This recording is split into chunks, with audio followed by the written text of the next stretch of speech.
Vic here. I just divided the Gables in how I would divide it into sections, and we're gonna show you some B-roll on each of these different neighborhoods as I talk about them. So as I'm talking about each of the sections, you're gonna have some B-roll about what it feels like to be in each of these neighborhoods. So you're not hearing me talk this entire time. Towards the end of the video, if you stick around to the end, you'll hear about a market analysis, a June 22 market analysis of the actual lowest price point, medium price point, and upper price point in the Gables, okay?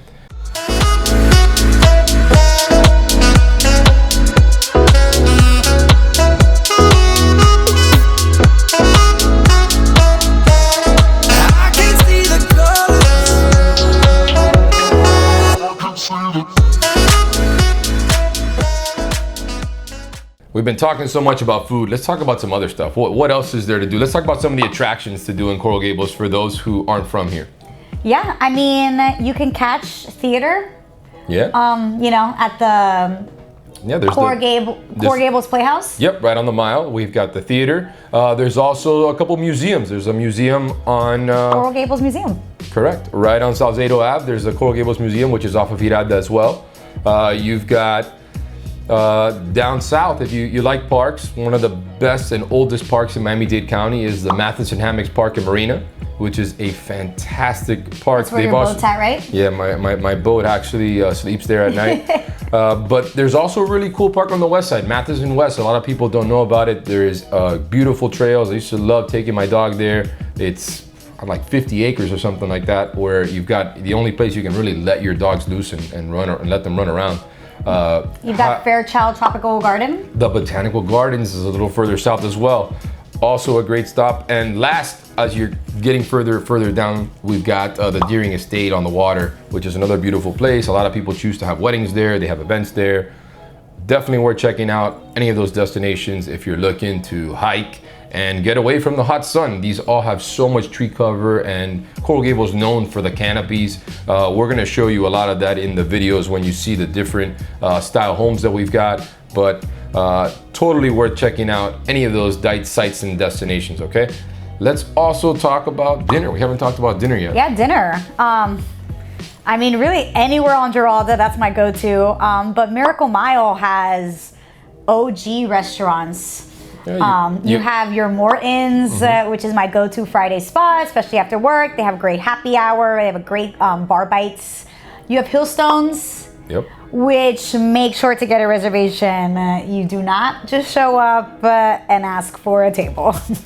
Hillstones, formerly known as Houston's for the older folks like me. We've got Fleming's, a great steakhouse as well. Love those steaks there, great spot. And there's also some really good stuff that's always turning up. We're mentioning some of the OG restaurants, but there's always a new one that's coming out. Luca Osteria being the newest one that I would definitely recommend everybody check out on the mile. Amazing Italian cuisine. There's a lot of Italian in the Gables. And if you're a little further south, there are two hidden gems. My favorite being the Chef's Table over at Shadow Wagyu. Shout out to my boy Al and the guys there, Beeve. Love it over there. If you guys can check them out and get your hands on a Chef's Table, they're probably booking 3-4 months out. One of the best experiences you'll ever have in Coral Gables. That's right away from the Nordstrom Mall there in Merrick Park. And lastly, the best pork chop in, I think, all of Miami is Perry Steakhouse, which is situated in the Merrick Park Mall. Delicious, it's huge. Make sure to share. So definitely check those out if you're here for dinner. Eat, sleep, and live where you play and where you work. It's gonna give you a lot better quality of your life. If you need help with finding a home close to these areas where you're gonna avoid road rage, we're happy to help you, okay? Drop a comment, hey, need help, and we'll get out in touch with you and get in touch. Let's talk a little bit about the average price point of homes in Coral Gables, single family homes. Yeah, so we have our most affordable right now in 2022, which is $489, which is super reasonable. It's gonna be about a 2-1, maybe 3-1. It's gonna be about a fixer-upper, but considering your area, I mean, you're buying into the area, you're buying into the lot, completely worth it. If, especially if you're experienced at, fixing a house, I would definitely suggest Coral Gables being the spot to do it in. At 49, you're just buying land. Let's be honest. In North Gables, you're just buying land. It is gonna be a lot of work if you're buying something for 49 in Coral Gables. Most of the homes in that area, they were built in the 20s, so you are welcoming a project. They've been around for a long time. You're just renovating at this point. I mean, I've seen some beautiful projects happen in designated areas. I mean, you're gonna have to put in some sweat equity, but I guarantee you the value will hold. This is one of the oldest communities in Miami, and your average single family home is about $1.7 million.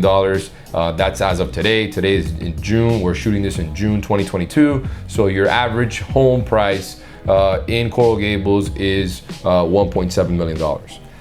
Where on your upper echelon, if you're living in Gables Estates, I think the most expensive home sold in Gables Estates 49. sold for, I think, 45. I thought it was $45 million. It sold recently.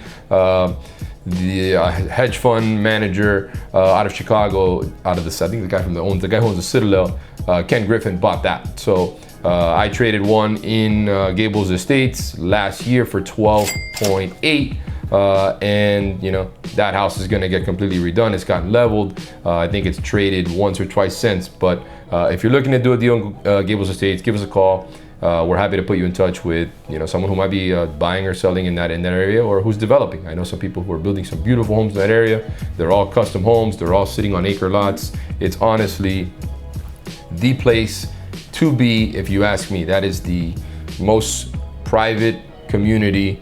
There's a significant barrier to entry, being that you're gonna have to put a $100,000 deposit to be able to just be considered into the membership at the Gables Estates Club. But honestly, it's one of the most exclusive, beautiful places where you have an acre lot. All the houses back up, almost all of them back up to the waterway that has no bridges to bay. You have all the access in the world, and quite honestly, I don't think you do any better. I know a lot of these celebrities are buying houses on Miami Beach and the Venetian Islands and Bay Harbor and Keystone Point, on the Sunset Islands. Sunset Islands are great next tier of homes it's right off of the Gables Waterway. Also no bridges to bay there. But again, none of those have anything on Gables Estates. And then Old Cutler Bay would be the next level down there. The lots aren't as big, it's a little bit tighter, but it's literally the community just to the south of Gables Estates.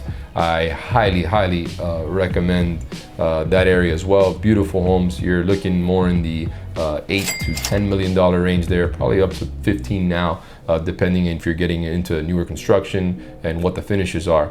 And then as we move a little bit further south into Gables by the Sea, you've got homes trading as low as in the millions, in the lower millions. But if you're on the water, in the canals, you're looking at 4 million plus, all the way up to like 20 if you're on the point. And you built a brand new semi-custom home, I would say you're in the 20 million range. Again, no bridges to the bay, direct access to your canal with your boat, if you're a boater, where you want to be. Also, lastly, is Kings Bay. Kings Bay has its own marina, and Kings Bay is down there. It connects to the Deering Bay Golf and Country Club. So if you're a golfer and you like to golf and boat, if you don't mind living down south and you don't have to commute into downtown every day, I'm further down south, and I think that area is fantastic. Deepwater Canal gets you in. There's also condominiums in that area too. So if you have, let's say you want to live on the house or you want a townhouse, they have townhouses that back up to the water, as well as condominiums. Gorgeous townhouses too. Yeah. Some are new.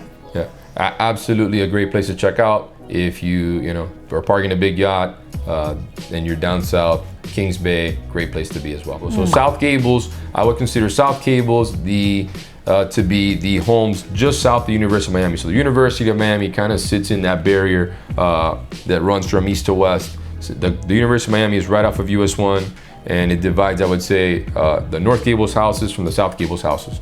South Gables houses are just south of US 1, and they're a little more expensive than your homes in North Gables, which you can probably, some of them you can get in for under $1 million. That's and when you're talking South Gables, your price point, your lowest entry point is probably in the 1-2 range. The average right now is around 3 million for those larger properties. And you're talking lots that are over about 10 to 15,000 square feet. I'd say is the average one. Where in Gables Estates, you're talking acre lots, which are 43,000 square feet, a little more than that. Most of the homes are about, I guess 4 to 3 bedroom homes.